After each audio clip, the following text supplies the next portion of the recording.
It's time for social media buzz, and we have with us Chama Amarigula. Good morning. Good morning, Good morning, Chama. Good morning, Margaret. How are you? I'm fine, thank you. I'm all right. All right, so let's head straight. Nigerian rapper Fulani Fulano, popularly known as Falz, has reacted to the burning of 194 billion naira worth of cocaine by the National Drug Law Enforcement Agency. Last week, the agency reported a large-scale drug bust carried out in a warehouse located at Ikorodu, Lagos State. During the operation, 197 billion naira worth of cocaine, which weighed 1.8 tons, was seized, and suspected drug barons were also arrested. Now, in a video shared via the agency's Twitter page on Tuesday, Ndlea showed the seized drugs being set ablaze. Now, a lot of people, they don't find, I don't know why, but they don't just see the good parts, of it. But let's quickly take some tweets. We'll start with Falz saying, this administration must really think that we are daft, Sha. What is this lamba that the Ndlea is giving with this cocaine seizure saga? Them they burn evidence.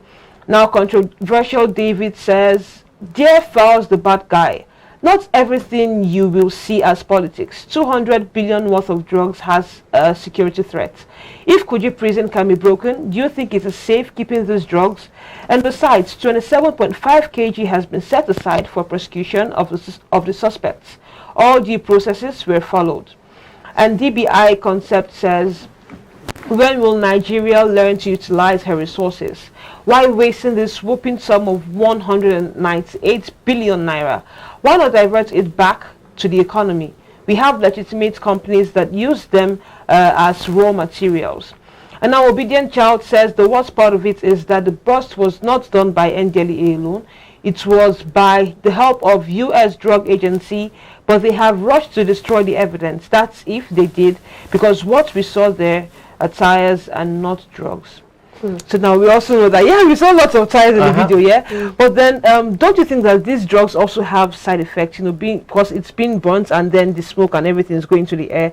Don't you think it will also affect like people around there? And what do you have to say about this in general, though? Yeah, environmental pollution, the chemical breakdown, all that. There are various perspectives to it. Yes, you want to say that if the Ndlea decides to keep the drugs in custody for some time, that there's the possibility that it could, be looted and it finds its way to, the streets of Nigeria, thereby, causing more harm than good. The fellow who commented that it could be, given back to, put back into the economy by selling it to maybe pharmaceutical companies or what have you, who make use of the product as raw materials. You can understand where that fellow is also coming from in that sense. But looking at it, I understand those who do not believe that the Ndlea even burnt it in the first place or burnt everything. That's because of the way we've seen these things pan out over time. You hear things like, the customs seized contraband goods or frozen food, and they tell you they're burning maybe 100,000 cartons of frozen chicken and all, and then you later hear that maybe some were reserved and all. We get to hear all of these things. I think there are various ways to it. You've talked about the environmental, pollution aspects, how it affects the environment. There's also the possibility that if not destroyed or, well taken care of, it could, filter to the streets of Lagos, thereby causing more harm in terms of medical issues, drug abuse and all of that. I think at the end of the day, we have to give credit to the Ndlea. In recent times, they've been making, various busts when it comes to drug trafficking and all of that. But we also need to do more.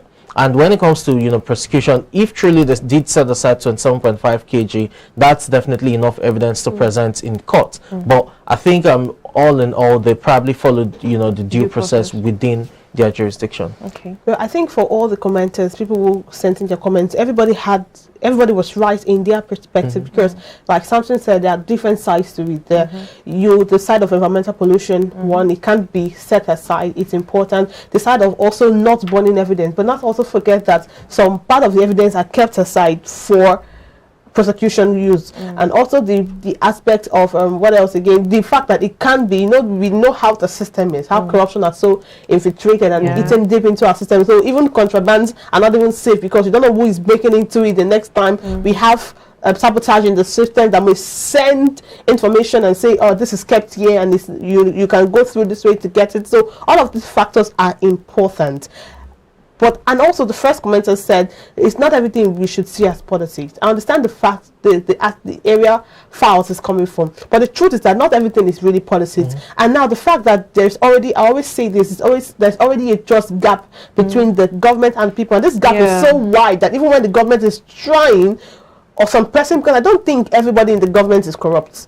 As much as we have a lot of corrupt practices and corrupt persons in government, we can't have everybody corrupt. So it's so unfortunate that, like the Bible said, bad communication would always corrupt good manner. So in the midst of few good persons, the corrupt ones are more, and it chokes the goodness of the persons who are in there trying to do something good. So now, because the trust gap has been widened so much, it's difficult to bridge the gap. So even when the government is trying to do something that seems new, we all see it as probably the plain politics. So would you even blame us in that sense? Because politics has been played in everything we do, so not everything should be seen as politics. And also we can't even really say what is wrong and what is right now, because every aspect, there are right part of it and there's a wrong part of it. But irrespective, it is good that at least the Ndlea has been able to get these things, and we just hope that the main problem is the areas this thing come from, how porous are those airports, seaports and what have you. So if you can bridge or cover up those areas, we don't have to have issues of burning and all of those things. In a nutshell, the Ndlea are doing a great job, and I don't see everything as politics, as a matter of fact. All right. Okay, thank you for your thoughts on this. I guess this will wrap it up on social media buzz today. All right, thank you so much, Chioma, and thank you so much, our esteemed viewer. It's the midweek edition. Tomorrow is Thursday, wrapping up the week into the weekend, into the new month, and also celebrating our Nigerian 62nd independence that's coming up very soon. Matter of days, as a matter of fact. So, and that's where we wrap up the show this morning. A quote from Mahatma Gandhi, he says, "In a gentle way, you can shake the world." Now, this quote can be really controversial because we believe so much in violence. What are we to say? No, at times you should apply pressure, but other times gentility should not be mistaken for stupidity. Yes, that's right. So in a gentle way, something in Choma, what do you have to say? Great. I mean, just in your own space, just make an impact, really. Yeah. They say if you're going to change the world, start by laying your bed. So start by doing just the little things that might not really be big, but then they still matter. And you don't have to make a fuss about everything. Just take things peacefully and easy. Peacefully, right? In a country where everybody's, especially in Lagos, everybody's on the move. You hit somebody, they are arguing, they are fighting you. Well, sometimes gentility is just really the way to go, right? Thank you so much. My name is Margaret Opera. Do have a wonderful Wednesday. And I am Chioma Amaribulam. Do enjoy the rest of the day. Do have a great day. I'm Samson Oloide.